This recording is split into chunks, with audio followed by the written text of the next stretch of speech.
अपने हाथों को उठा के आज जो घोषणाएं मैं करूंगा उससे मैं सेम नहीं हूंगा। अपने परिवारों समेत मैं गवाही के साथ वापस आऊंगा। आमीन। ऊंचा ये आशीष हमारी है। ऊंची आवाज में एक बार आमीन बोलो। तारीफ करो जितनी ताकत हाथों में है, जोर से दिले खत्म करो। मेरा बिलीव है, सबसे पहले हाथों को उठाओ। ऑस्ट्रेलिया क्रूसेड्स के लिए तारीफ करो जोर से, जोर से, जोर से, जोर से।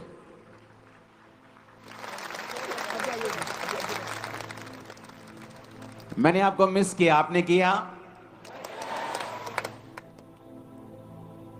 एक हफ्ते से मिस करने से मिस हो जाए तो दूसरे हफ्ता ऐसा लगता है कि बस भाग जाओ चर्च में।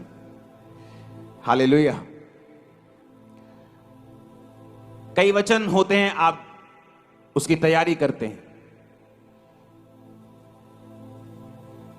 आप अपने सिचुएशंस को देखते हैं, आप लोगों को देखते हैं, उनकी केसेस को देखते हैं, आप परमेश्वर से वचन लेते हैं, आप वचन को देते हैं। कई बार कुछ वचन ऐसे होते हैं जो आपको इमीडिएटली परमेश्वर का आत्मा कहता है कि ये वचन को अभी आपको लोगों को देना है। एक प्रोफेटिक वचन के रूप में हो सकता है, बाइबल के वचन के रूप में हो सकता है, वो भी एक तरह का प्रोफेटिक वर्ड ही है। लेकिन कुछ खास तरह के वचन होते हैं, कई बार परमेश्वर उन वचनों को स्पेसिफिकली बोलता है कि इस संडे तुमने ये वचन लोगों को देना है।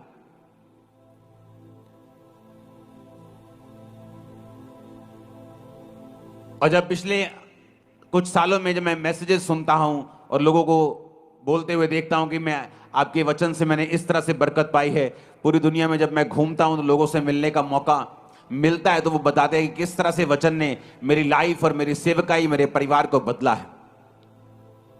और आज जब इस मीटिंग के लिए मैं आ रहा था, आज नहीं कुछ दिन पहले की ये बात है कि आज की इस मीटिंग में मुझे कौन सा वचन देना ये परमेश्वर ने कहा। बहुत से लोग परमेश्वर ने कहा विश्वासी हैं और मेरे साथ अच्छी तरह से चल रहे हैं, लेकिन उनकी जिंदगी में वो विक्ट्री, वो जीत नहीं है, वो शैतान के ऊपर फतेह नहीं है। और उसका कारण परमेश्वर ने मुझे बताया। उसके दो कारण हैं।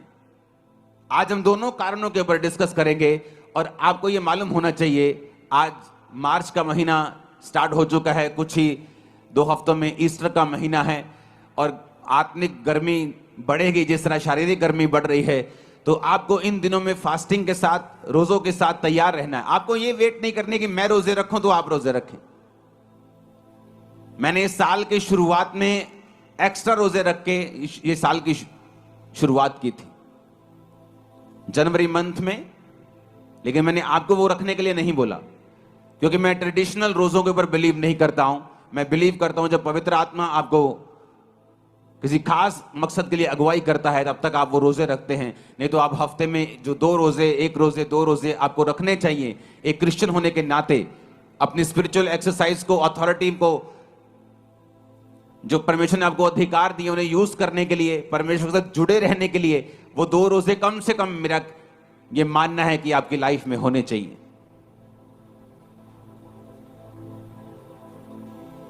पहला शमूएल 17 उसकी 1 से 11 आयत को मैं पढ़ूंगा और उसके बाद मैं वो वचन डिस्कस करूंगा जो परमेश्वर ने मुझे आपको बताने के लिए आज बोला है, खास आप लोगों को। अब पलिश्तियों ने युद्ध के लिए अपनी सेनाओं को इकट्ठा किया और यहूदा देश के सोको में एक साथ होकर सोको और अजेका के बीच अपेस दमीम में डेरे डाले। और शाऊल और इजरायली पुरुषों ने भी इकट्ठे होकर एला नामक तराई में डेरे डाले और युद्ध के लिए पलिश्तियों के विरुद्ध पांति बांधी, यानी लाइन लगाई। पलिश्ती तो एक और पहाड़ पर और इजरायली दूसरी ओर पहाड़ पर खड़े रहे और दोनों के बीच एक तराई थी। तब पलिश्तियों की छावनी में से गोलियत नामक एक वीर निकला जो गत नगर का था। उसकी लंबाई 6 हाथ 1 बित्ता थी। 6 हाथ का मतलब होता है 10 फीट के करीब। अगर आज आप बड़े बड़े जो शूरवीर आप देखते हैं आज के जमाने के, वो खली हो, वो कोई भी हो, 7 फुट 1 इंच किसी की हाइट है, 7 फुट 2 इंच किसी की हाइट है। लेकिन आप इमेजिन कर सकते हो ये बंदा 10 फीट का था और उसके सिर पर पीतल का टोप था। एक पत्थर का झिलम वो पहने हुए था जिसका तौल 5000 शकेल पीतल का था।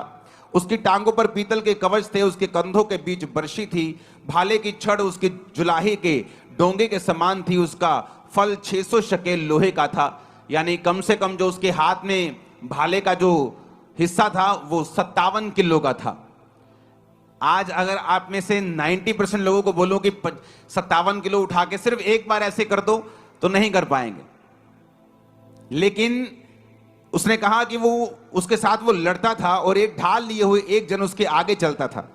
वह खड़ा होकर इजरायली पांतियों को ललकार के बोला, तुमने यहां आकर लड़ाई के लिए क्यों पांति बांधी है? क्या मैं फलिश्ती नहीं हूं और तुम शाऊल के अधीन नहीं हो? अपने में से एक पुरुष चुनो कि वह मेरे पास उतर आए। आवाज नहीं आनी चाहिए इधर से कोई भी। ओके, ये देखो आवाज है, भागो, कंस्ट्रक्शन बंद कराओ। यदि वह मुझसे लड़कर मुझे मारे तब तो हम तुम्हारे अधीन हो जाएंगे। यदि मैं उस पर प्रबल होकर मारूं तो तुम्हें हमारे अधीन होकर हमारी सेवा करनी पड़ेगी। वह फलिश्ती बोला, मैं आज के दिन इजरायली पांतियों को ललकारता हूं कि किसी पुरुष को मेरे पास भेजो कि हम एक दूसरे से लड़ें। और उस फलिश्ती की इन बातों को सुनकर शाऊल और उसकी समस्त इजरायलियों का मन कच्चा हो गया और वो अत्यंत डर गए। अब यहां पर 2 सीन हैं। पहला कि शाऊल डरा क्यों? कौन था शाऊल? वचन यह कहता है कि शाऊल इजरायलियों का राजा था। और किसने खड़ा किया था? क्या वो वोट्स लेकर खड़ा हुआ था? क्या लोगों की सहमति से खड़ा हुआ था? या उसे परमेश्वर ने अभिषेक किया था? आप मुझे बताइए वो किस तरह खड़ा हुआ था? परमेश्वर ने उसे क्या किया था और किसके द्वारा किया था? शमूएल नबी के द्वारा परमेश्वर ने उसका अभिषेक किया। और वचन कहता है कि जब वो परमेश्वर के साथ जुड़ा रहा, जब तक उसने बड़े बड़े राजाओं को मारा और उसने बड़े बड़े राजाओं को जमीन पर ला दिया, क्योंकि परमेश्वर का अभिषेक जो था उस पर था और परमेश्वर का आत्मा उसके साथ था। ऐसी एक भी लड़ाई नहीं थी जिसे शाऊल हारा हो, और शाऊल एक भी लड़ाई में शर्मिंदा नहीं हुआ था। लेकिन अब यह क्या हो गया कि एक वीर आके निकलता है और बाइबल कहती है कि इजरायली सारे लोग कांपने लगते हैं और शाऊल राजा भी कांपने लगता है। ऐसा क्या हुआ कि यह कांपने लगा? क्योंकि वचन कहता है कि परमेश्वर के वचन पर चलते चलते शाऊल परमेश्वर के वचन से हटा। उसने परमेश्वर की आज्ञाओं को मानना छोड़ दिया, अधूरी अधूरी आज्ञाओं को मानने लगा, अपने फायदे की आज्ञाओं को मानने लगा, परमेश्वर के साथ अपने संबंधों को तोड़ दिया। और इसीलिए बात गोलियत की नहीं थी। बात यह नहीं थी कि एक 10 फुट का बंदा 50-60 किलो की जुलाहे की डोंगी भाला बर्छा लेके उसके सामने खड़ा है और बड़ा लंबा और चौड़ा है और सैकड़ों किलो का है। बात यह नहीं थी। शाऊल ने पहले भी उसके जैसे बड़े लोगों को मारा था, बड़े राजाओं की उसने सिट्टी बिट्टी गुम की होगी। लेकिन अब ऐसा क्या हो गया कि अब वो उस गोले से डर रहा है।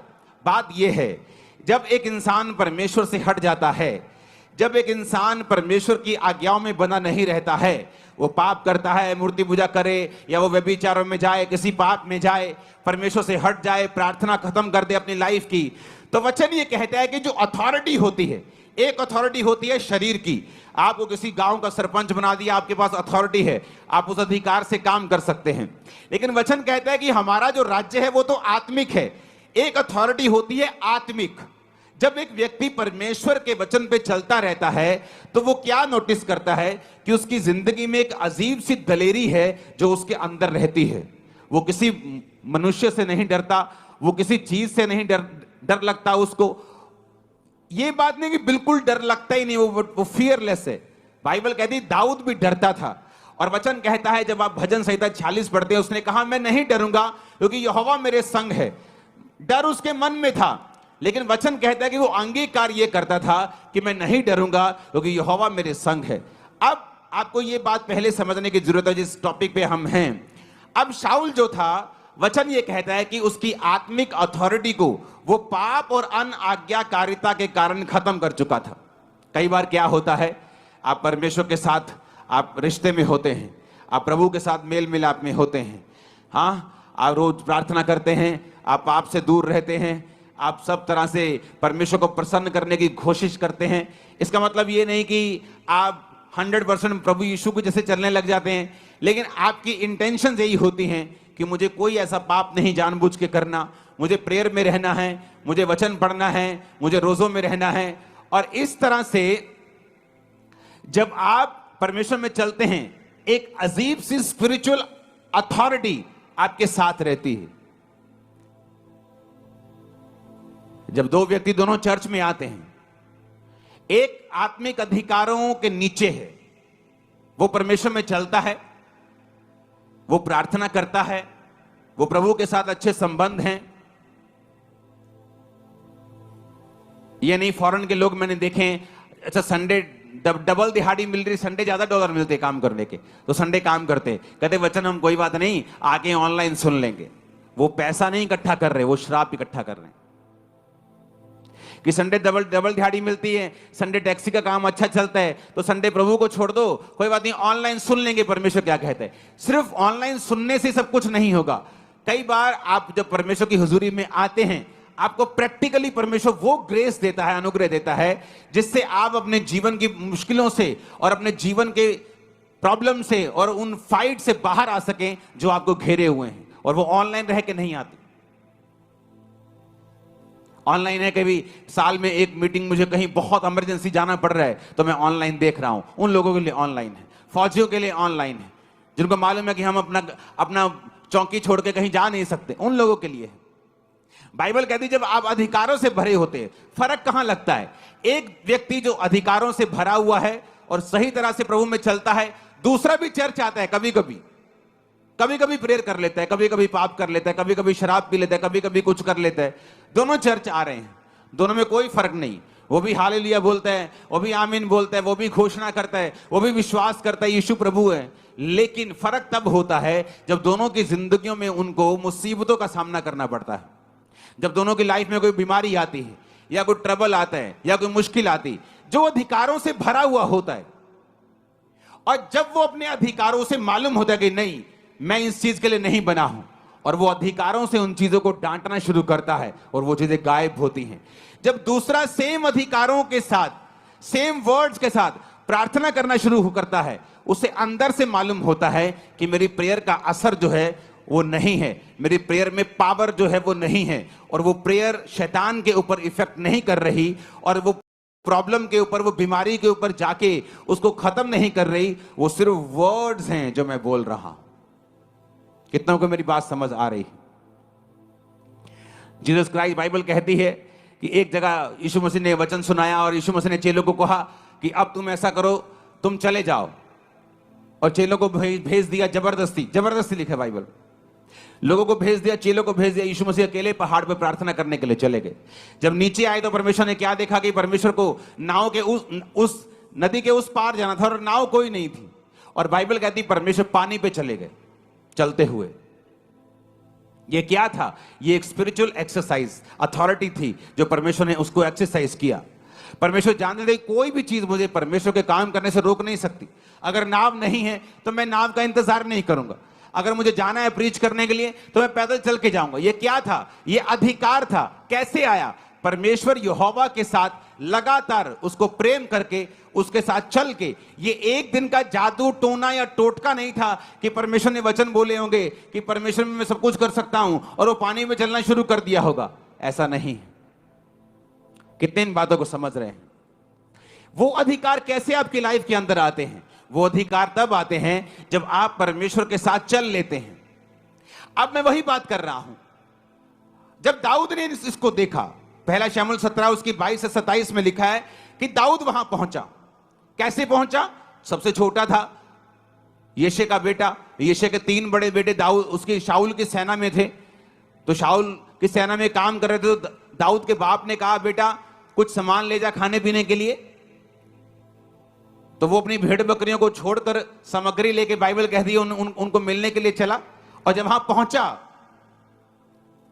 तो वहां पे जो गोलियत था वो ललकार रहा था फिर से, और अपने देवताओं का नाम ले लेकर श्रापित कर रहा था। अरे तुम ईसाइयों हो, तुम किसी काम के नहीं हो, और डरपोको, गालियां निकाल रहा था उनको। और जब दाऊद ने देखा तो बाइबल कहती दाऊद अपनी सामग्री सामान के रखवाले के हाथ में छोड़कर रणभूमि को दौड़ा और अपने भाइयों के पास जाकर उसका कुशल क्षेम पूछा। वह उनसे बातें कर ही रहा था, फिलिस्तियों की पांतियों में से वो वीर यानी गोलियत फिर से चढ़ आया और पहले के समान बातें करने लगा, और दाऊद ने उन्हें सुना। उस पुरुष को देखकर सब इजरायली अत्यंत भय खाकर उसके सामने से भागे। फिर इजरायली पुरुष कहने लगे, क्या तुमने उस पुरुष को देखा है जो चढ़ा आ रहा है? निश्चय वह इजरायलियों को ललकारने को चढ़ा आता है, और जो कोई उसे मारेगा राजा उसे धन देगा, अपनी बेटी का विवाह उससे कर देगा, उसके घराने को इजराइल में कर रहित यानी स्वतंत्र मतलब कि टैक्स फ्री कर देगा। उसे कोई इनकम टैक्स नहीं देना है, कोई सेल टैक्स नहीं देना है। दाऊद कहता है ये तो बड़ी जबरदस्त बात है। दाऊद ने कहा उस फिलिस्ती को मार के जो इजरायलियों की नामधराई दूर करेगा उसके लिए क्या किया जाएगा। दाऊद मेक श्योर करना चाहता था कि इतनी बड़ी ब्लेसिंग है उसको मारने की, क्या सचमुच मेरे घराने को टैक्स फ्री कर दोगे? क्या राजा अपनी बेटी की शादी मुझसे कर देगा? क्या मुझे बहुत सा धन देगा? लोगों ने कहा हां, जो कोई उसको मारेगा उसके साथ यही किया जाएगा। अब दाऊद जो था वो परमेश्वर के साथ संबंधों में था, परमेश्वर के साथ सही नाते में था। इसलिए दाऊद जब गोलियत की ओर देख रहा था उसे गुस्सा आ रहा था। कहता ये खतना रहित फिलिस्ती, ये एक ऐसा इंसान जो यहोवा को नहीं मानता, यहोवा की सेना को कैसे ललकार सकता है? वो दाऊद की अणख कैसे जाग रही थी? क्योंकि वचन कहता है दाऊद का संबंध परमेश्वर के साथ था। इसलिए दाऊद के अंदर जो अधिकार था वो जाग रहा था और वो ललकार मार रहा था। पंजाबी के अंदर छाला मार रहा से अंदर कि ऐसा किवें हो सकता है कि ये बंदा परमेश्वर की सेना नू ललकारे और असी चुप करके बैठे रहिए।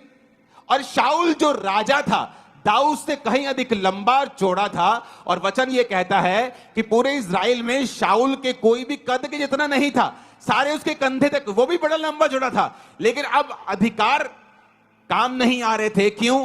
क्योंकि अंदर से वो करप्ट हो चुका था और परमेश्वर के साथ रिश्तों को खो चुका था। इसलिए जो स्पिरिचुअल ऑडेसिटी जिसे बोलते हैं, एक स्पिरिचुअल ताकत, दलेरी जो आदमी के अंदर होती है, जब उसकी लाइफ में शैतान अटैक करता है या बीमारी अटैक करती, उसे मालूम है परमेश्वर के साथ है, वो बोलता है एक बीमारी भाग जाए यीशु के नाम। वो प्रेयर में डांटता है, मास प्रेयर में डांटता है, और उसे मालूम है इस बीमारी को झुकना पड़ेगा क्योंकि मेरा संबंध परमेश्वर के साथ है। लेकिन अगर उस बंदी को पता हो कि रात को मैं ब्लू फिल्म में देख के आया हूं, मेरी लाइफ में कमी है, टाइट पे नहीं करता हूं, प्रेयर नहीं करता हूं, उसको मालूम है जब बीमारी उसको घेरती है या शैतान उसको घेरता है, उसको अंदर से पता होता है कि मैं इसको डांटूंगा तो ये भागेगा नहीं, मैं इसको भगाऊंगा ये भागेगा नहीं, क्योंकि वो आत्मिक अधिकार ओरिजिनल है। और शैतान भी उन अधिकारों को जानता है अगर वो आपके अंदर है और आप परमेश्वर के साथ सही हैं तो। इसलिए बाइबल कहती है सिकवा के 7 पुत्र जादू टोना करने की तरह यीशु का नाम लेकर भी दुष्ट आत्मा पर फूंकते थे। जिस तरह पौलुस निकालता है यीशु के नाम में, हम भी तुझे यीशु के नाम में जाने का हुक्म देते हैं। शैतान ने कहा पौलुस को मैं जानता हूं, यीशु को पहचानता हूं, तू कौन है? क्योंकि तू बिना अधिकारों के साथ मुझे डांट रहा है। लेकिन अधिकार कैसे आएंगे? अधिकार आएंगे जब हमारा रिलेशन परमेश्वर के साथ होगा। हम प्रभु के साथ रोज के तरह रोज चलेंगे। अपना क्रूस जो रोज उठाकर मेरे पीछे चलेगा वो मेरे योग्य होगा। परमेश्वर ने कहा। होता क्या है? आपको महसूस नहीं होता। आप अच्छी डाइट खाना शुरू कर दो, आपको एकदम से महसूस नहीं होगा। आप एक अच्छे देश में चले जाओ जहां का पोल्यूशन बहुत कम हो, एकदम से आपको फील नहीं होगा। लेकिन जैसे जैसे आप समय बिताते जाएंगे आपको महसूस होना शुरू हो जाएगा। आपके बाल अच्छे हो रहे हैं, आपकी स्किन अच्छी हो रही है, आपकी बॉडी अच्छी। आपको बाद में मालूम होगा कि ये पोल्यूशन फ्री देश है, यहाँ पोल्यूशन कम है और आपकी बॉडी अच्छा रिस्पॉन्स कर रही है। धीरे धीरे आपको मालूम होना शुरू होता है, एकदम से नहीं। आत्मिक अधिकार भी उसी तरह से है। जब आप प्रभु के साथ चलना शुरू करते हैं, प्रेयर शुरू करते हैं, आप संडे प्रभु के घर में हैं, कुछ भी हो जाए, कोई लालच हो, दुगना पैसा दे, चुगना पैसा दे, कोई डराए, कोई धमकाए, कोई आपका रिश्तेदार शादी रख ले, लेकिन आप संडे चर्च में हैं, ये आपके अंदर अथॉरिटी को इकट्ठा करता रहता है। ग्रेस इकट्ठी होती रहती है, और जब समय आता है मुश्किल का, ये काम आते हैं। कितने मेरी बात को समझ रहे हैं?